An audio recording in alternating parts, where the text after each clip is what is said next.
creo que es una mucho mejor ruta de la que hemos visto en comparación a otros países. Vamos rápidamente a saludar a Gerardo Esquivel, economista, profesor investigador de la UNAM y el Colegio de México. Querido Gerardo, gracias en serio por tomarnos esta comunicación en tiempo real. Hemos estado platicando con Juan Carlos Baker, con Pepe Yuste, ahora lo hacemos contigo para, con toda responsabilidad y sin adelantarnos, tratar de entender qué significa la posibilidad de, de estas tarifas, de estos aranceles a México y su efecto en la economía nacional. Sí, ¿qué tal, Enrique? ¿Cómo estás? Un saludo a ti y a todo el auditorio. Y en efecto, creo que como dices, no hay que adelantar vísperas. Hay que esperar, hay que tener la cabeza fría, hay que esperar a que se materialice, si es que se materializa la amenaza. Todavía el día de hoy, la vocera de la Casa Blanca reiteró el hecho de que se planea aplicar los aranceles a partir de mañana, pero también hay que tomar en consideración que lo dijo a una pregunta expresa de un reportero. O sea, no necesariamente fue un comunicado para decir que iba a ocurrir, Un sino que anuncio. en medio de en una conferencia de prensa le preguntaron eso y dijo tal cosa. Ahora, la misma vocera dijo que no conoce el documento, si es que lo hay, no conoce Exacto. qué exenciones habrá, si es que las hay. En fin, creo que por eso pues siguen siendo amenazas, no hay que caer en la provocación inmediata, creo yo, y más bien esperar. Yo creo que hay que esperar a ver qué pasa. Sigo siendo de las personas que creen que no necesariamente va a ocurrir la imposición de un arancel generalizado de 25% a los productos mexicanos que van a Estados Unidos, porque sería muy costoso para todos, incluyendo a Norteamérica en general, a la región, a Estados Unidos, por supuesto, por el lado de los consumidores, a México por la parte de la producción, pero en general Norteamérica saldría dañado de una guerra comercial. Sí, sí. Yo en ese sentido creo que Déjame hacer sí, una breve pausa, Gerardo, para no interrumpirte ok. en medio de una idea. Y sí te quiero preguntar de un par de cosas. Esto que dices sobre pues, el efecto inflacionario que tendrían en Estados Unidos y la consecuencia política de ese efecto inflacionario, entre otras cosas. Ya volvemos en tiempo real. Gerardo, hace unos instantes, Paco Almaraz, que está aquí en la cabina de Grupo Fórmula, preguntaba sobre las opciones que tiene el gobierno mexicano. Pepe Yuste hablaba también sobre los instrumentos de política monetaria que puede empezar las herramientas que puede empezar a utilizar el propio Banco de México. Obviamente, pues tú con tu experiencia en el Banco Central, ¿cómo puede prepararse un poco la economía mexicana ante un posible golpe del tamaño que sea, si es que llega mañana desde Estados Unidos?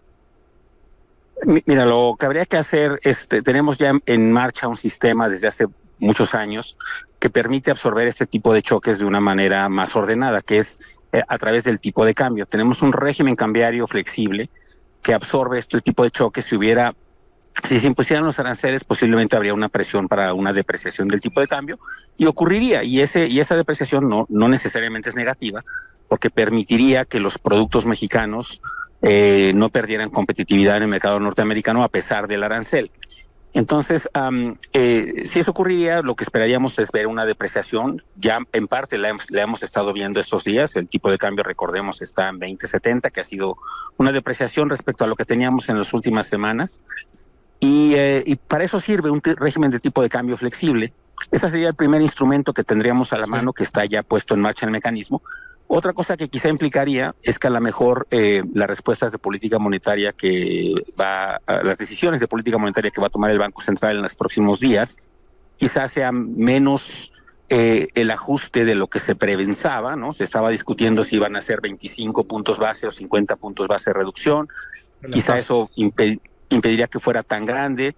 En fin, hay mecanismos para hacer que no sea un choque tan grande para la economía.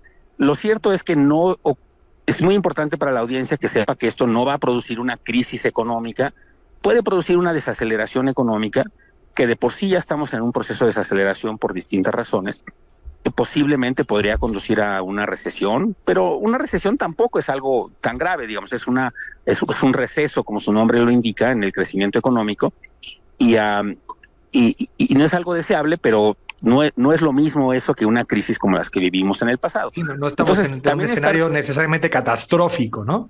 Exactamente, no es un escenario catastrófico. El propio mercado lo refleja cuando, por ejemplo, hoy, cuando se anuncia que va a ocurrir esta posible aplicación de los aranceles, el tipo de cambio subió de 20.50 a 20.70. O sea, es un ajuste moderado, yo diría, El tipo de cambio, hay que recordar, hoy en día está por debajo de donde estuvo hace 8 años, cuando tomó por primera vez la presidencia Donald Trump. O sea, de ese tamaño es el hecho de que el ajuste, el mercado ha venido aprendiendo un poco de estas amenazas continuas y recurrentes, y lo toma lo incluye, pero lo toma con cierta precaución. Y estamos en eso, y creo que hay mecanismos para absorberlo. Y luego están los mecanismos de política comercial, que serían las represalias que podría imponer el gobierno mexicano, que de hecho sobre esto tenemos ya una experiencia de 2019, cuando ocurrió por primera vez, de 2017, perdón, cuando ocurrió por primera vez la aplicación de aranceles por parte de Donald Trump. México, el gobierno mexicano del entonces presidente Peña Nieto, respondió con otros aranceles, y al final se tuvieron que quitar muy rápido, porque la presión que sufre el gobierno norteamericano de los congresistas, de las entidades donde se aplicó el arancel muy quirúrgicamente en productos, sobre todo agropecuarios, lastimó mucho inmediatamente a los productores agrícolas norteamericanos. Empezaron a quejarse y se retiró rápidamente los aranceles junto de con ambos las lados, redadas, ¿no? Y cómo están en esa parte también exprimiendo el mercado laboral en Estados Unidos, que sabemos depende muchísimo de la migración indocumentada. Esa es la realidad. Construcción, Así es. la parte de agropecuaria, el tema de servicios alimenticios, pues es un doble golpe a esa economía. Así es. Entonces, yo creo que hay que tener la cabeza fría, hay que esperar a ver qué pasa. México tiene, contrario a lo que mucha gente piensa, porque México es una economía mucho más pequeña que Estados Unidos, pero somos una economía con mucho poder, digamos, de negociación, porque somos el socio comercial más importante de Estados Unidos, y eso implica que, digamos, de todos los países en el mundo somos el que más le vendemos. Entonces, muchos productos nuestros, pues sí tienen mucha influencia en el mercado y en el consumidor norteamericano, y por lo mismo yo creo que no es tan fácil que se apliquen, y si se aplican no creo que duren mucho, sinceramente, como la vez pasada, que duraron unos cuantos días, y luego regresamos. Y recordemos el caso de Colombia, que mencionaban hace poco. Lo de Colombia se quitó y se puso el mismo día, o sea, ni siquiera se implementaron, nada más fue la amenaza, ¿no? Entonces, por eso es que hay que ser cuidadosos. Trump es su estilo, ¿no? Estirar la liga, y no debemos caer en la... digamos, en la precipitación, y en la que tener una cabeza fría para responder, porque, y creo que en ese sentido el gobierno mexicano lo ha hecho razonablemente bien, diciendo esperemos a ver qué pasa. Al momento no hay nada más que anuncio este último de parte de la vocera, sin conocer el documento, si es que existe, y sin saber de qué tamaño y magnitud sería la aplicación de los aranceles. Es lo que tenemos, que es básicamente lo que hemos tenido desde que se anunció por primera vez todo esto. Así. Entonces no hay que adelantar vísperas, me parece, y esperar mejor a ver qué ocurre, si es que ocurre algo el día de mañana como tal. Gerardo, yo sigo creyendo que no es tan factible que ocurra. Gerardo, te saluda Paco Almaraz. Hablando de esto de presiones, hay grandes compañías que dependen de las cadenas de suministro trilaterales. ¿Es posible que sea la presión de estas empresas estadounidenses la que frene las intenciones de Trump? Sin duda. Primero que nada, saludos, Paco. Es muy importante la presión política que ejercen estos grupos. Son grupos económicos y políticos muy importantes, que obviamente les perjudicaría, ¿no? Sobre todo en la industria automotriz, donde sabemos que en las cadenas de producción de la industria, muchos partes de la producción de un automóvil entran y salen del país en distintas ocasiones, de tal manera que la aplicación de un arancel pues tendría efectos acumulados importantes, y el perjudicado sería pues una empresa norteamericana que seguramente tendrá su capacidad de negociación en Estados Unidos. Y uno puede pensar, mucha gente piensa, bueno, pues es que está presionándolos para que se regresen a Estados Unidos. Bueno, muchas de estas empresas tienen primero que nada producción en China. Sí. Así es que si van a regresar una parte de la producción, lo primero que deberían estar pidiendo en todo caso el gobierno norteamericano, pues es la relocalización de las empresas que están en China. Digamos, en esta discusión y en esta cuestión geopolítica, ese sería el tema, ¿no? Sí. Entonces yo creo que va a haber una presión política importante, y no olvidemos una cosa. El gobierno de Trump es de 4 años, hay elecciones de medio término en menos de 22 meses, ¿no? Su triunfo en el Congreso es por un margen muy reducido. No creo que pueda arriesgar eso, digamos, un proceso inflacionario en Estados Unidos, aumentos de precios que afecten a los consumidores, que afecten a productores, porque eso pues va a tener un costo político inevitable. Mucha gente Bueno, lo votó acaba de en esta tener elección. en la elección pasada, lo tuvo para los demócratas. Nunca lograron explicar, porque es muy difícil explicar esa presión inflacionaria.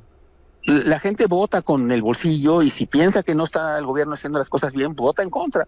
Y si empieza a observar efectos negativos de la elección de Trump, pues van a votar en contra y puede perder el Congreso en menos de 2 años. O sea que, digamos, yo creo por todo eso que no hay un espacio económico y político suficiente para Donald Trump para hacer una cosa como esta sin que tuviera costos importantes para la economía norteamericana y también políticamente para él, ¿no? Y su partido. Entonces, por todo eso pienso que hay que esperar. Hay que esperar, hay que ver qué anuncia. Puede anunciar algo, puede anunciar algunos aranceles en algunos productos, como ya lo hizo en el 2017. Vamos a ver, yo sigo creyendo que no puede aplicar o no va a aplicar unos aranceles generalizados al país y que aún si lo hiciera, como dije antes, no nos va a llevar a una crisis catastrófica, mayúscula, como las que sí hemos tenido en el pasado, ¿no? Para que la gente también esté tranquila al respecto. Lo que es un hecho es que para la redacción no habrá puente, porque estaremos muy pendientes mañana de la información que se genere. Es correcto. Gerardo, para muchos de nosotros no habrá puente. Exacto. Gerardo Esquivel, un gusto como siempre. Gracias por estos minutos en tiempo real. Al contrario, gracias, Enrique. Un saludo nuevamente a ti y a todo el auditorio. Gracias. Hasta luego. Sigue abriendo la conversación. Suscríbete a Grupo Fórmula.